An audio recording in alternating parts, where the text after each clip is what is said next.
What is alimony based on in Colorado? Alimony, we actually don't use that word here in Colorado. It's the same thing, but we use the word maintenance, okay? And the reason we use the word maintenance is because it's need-based here in Colorado. It's not as if you just should have, maintenance / alimony because someone's at fault or someone's been bad and they need to be punished.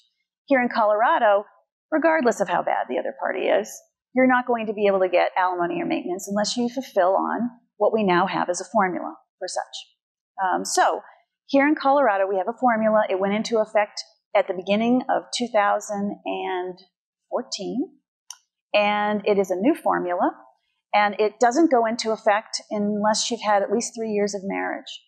So if you are under 3 years of marriage, then the formula doesn't apply. You might be able to get short-term temporary maintenance / alimony to tide you over till you get a job, but the formula itself won't come into effect unless you've been married a relatively significant period of time, 3 years.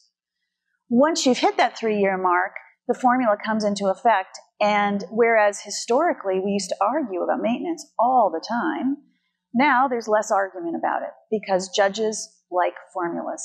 Formulas makes things easier. The maintenance formula itself has some complexities to it that are beyond this video. However, suffice it to say, a thumbnail, if you wanted to use it, would be that the spouse that needed maintenance would probably get 40% of the other spouse's salary minus, I don't know if you can stick with this, minus 50% of the salary that the spouse who has less income already makes. And then the only question at that point is the period of time that you get the maintenance. It's between a third of your marriage to a half of your marriage, depending on how long you've been married. So the longer you've been married, the closer you're going to get to the halfway point for the number of years that you would get maintenance. For instance, if you've been married for 20 years, you'll probably get maintenance for 10 years.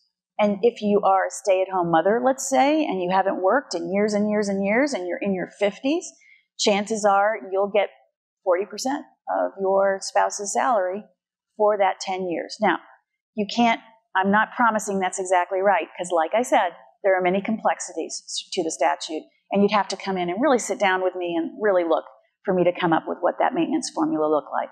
So don't take it as gospel. I'm just saying that's kind of a thumbnail sketch of how we do maintenance currently here in Colorado.